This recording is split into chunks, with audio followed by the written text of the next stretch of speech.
It was the end of the school year, and a teacher was receiving gifts from her students. First, the son of the local florist handed the teacher a wrapped gift, and she gently shook it, and she held it overhead, and she said, "I'll bet I know what this is. It's flowers." "That's right," said the boy, "but how did you know?" "Just a lucky guess," said the teacher.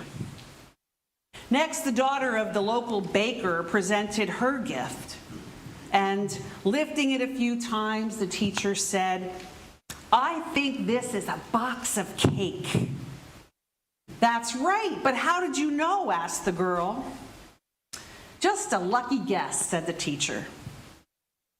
The next gift was from the son of the owner of the local liquor store. The teacher held the package overhead, and she noticed it was leaking a clear liquid. She touched a drop with her finger, she put it to her tongue, and she said, "Is it wine?" And the boy said, "No," with some excitement. Tasting it a second time, the teacher said, "Is it champagne?" "No," the boy replied again with even more excitement. The teacher took one more big taste before declaring, "I give up. What is it?" And with great excitement, the boy said, "Surprise, it's a puppy." Well, friends, Christmas Eve is here, and this is a time for gifting, giving and receiving gifts. And all kinds of things can be given and received as gifts, right? For some, time spent with family and friends is a gift. For others, not so much, maybe. For some, fresh fallen snow on Christmas Eve is a gift. But if you're the guy who's got to remove it or salt the sidewalks, it may not be seeming like a gift at all. For some people, gifts are about making memories, visiting a special place, or sharing a beloved tradition. Some gifts are very practical. Some are meant to be funny. Some gifts challenge us, right? I remember when my kids were little, gifts like doll houses and riding toys would come in packages that said, "Some assembly required." And we'd be up half the night assembling. One of the best Christmas gifts I received when I was a kid was a sled. So I was one of 6 kids. We didn't have a lot of money, but our parents always made sure that Christmas morning we each had a pile of gifts to open. And it was our tradition to stand outside of the living room door, lined up, youngest to oldest, and then we would go into the room and find gifts filled the room. And we would find our pile with our name on it. Well, one year we walked into the room and there was a large gift by the tree. And it was almost as tall as the tree itself. And guess what? That gift had my name on it. I couldn't believe it. That great gift was for me. I'll tell you, I loved that sled, but the funny thing is, it wasn't even on my wish list. It was something I didn't even know that I wanted until I had it. For me, that was an extraordinary gift, and I still remember that decades later. Gifts.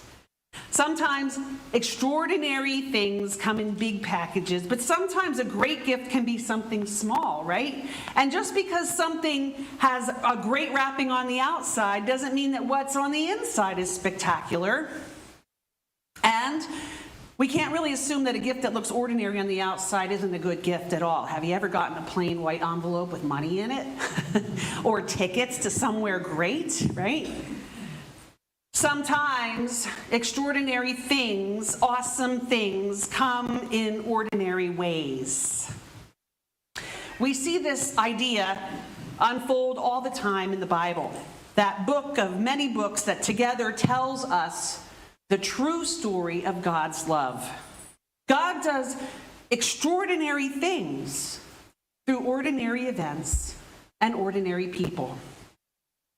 For instance, a long time ago, God made a promise, a covenant with an ordinary man named Abram that his descendants would be as numerous as the stars, and that he would be the ancestor to many nations. And maybe that doesn't sound so extraordinary, except that Abram and his wife, they were old.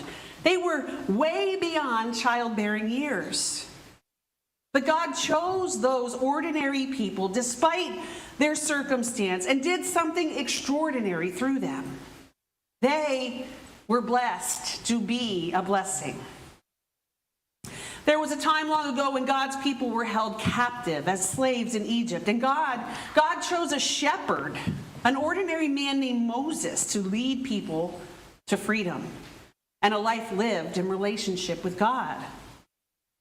Once, God chose an orphan girl named Esther to become queen, and God made it so she could use her power to save people from a massacre. And a boy named David, chosen in his early years, called by God to become king, and despite his flaws, God worked through his life to deliver people from their enemies. Long ago, God was very present and actively at work in the world, and God showed up to ordinary people and did extraordinary things through them. And we see this very profound truth in the Christmas story. God takes what seems ordinary and does extraordinary things in and through them. The Gospel of Luke tells us that Jesus was born to an ordinary girl named Mary. She was not rich. She was not royalty. To most people in her day, she was probably insignificant. But to God, Mary was highly favored. God chose her to be the mother of Jesus. Mary was engaged to a man named Joseph, and as far as we know, Joseph was an ordinary man. He was a tradesman. He was a carpenter, not a person of power or privilege. We don't really know that there was anything special about Joseph. We don't hear much about him after the birth narrative, but God chose him to be the earthly father of Jesus. Mary and Joseph traveled to Bethlehem because that time it was required that all people would go to their hometown to be counted. And Mary rode on a colt or a donkey. Think about it. An ordinary donkey became the king's limousine as it carried Mary, who was about to deliver her baby. And when they arrived to Bethlehem, Mary and Joseph took shelter in a stable. And while they were there, the time came for Mary to deliver her baby. And the newborn was placed not in some fancy bassinet, but an animal's feed trough became the Savior's bed. And in that region nearby, there were shepherds keeping watch over their flocks, and an angel of the Lord appeared to them. And the glory of the Lord shone around them. And the angel said, "Do not be afraid, for I bring you good news of great joy." We know the story. The shepherds, they were terrified. But they were ordinary people, working the night shift, minding their own business. The angel of God met up with these men who were just doing what they do every day. Ordinary shepherds doing ordinary shepherd things. And yet God chose them to be among the first people to see the baby Jesus. And among all these ordinary people, and among all these ordinary things, something extraordinary happens. The presence of God enters in. Jesus was born. The Savior of the world arrives, and as a helpless human baby. Sometimes extraordinary gifts come in big ways, it's true, but God has a way of making even the seemingly most insignificant things and people become ordinary, extraordinary gifts. We see this happen all the time within the church today. Ordinary things become extraordinary at the touch of God's hand. Ordinary bread and juice becomes a holy meal and a way in which Christ comes to us. Ordinary water in a basin becomes something by which the very Spirit of God soaks into us through baptism. Here at East Hills, an ordinary quart of soup becomes hope. A game of pickleball or pinochle becomes a time for showing compassion and care.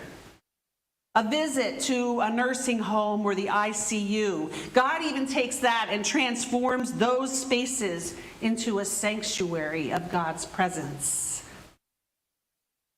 Tonight, most especially on this night, we are invited to think about and to know God with us in ordinary times and ordinary places and ordinary people.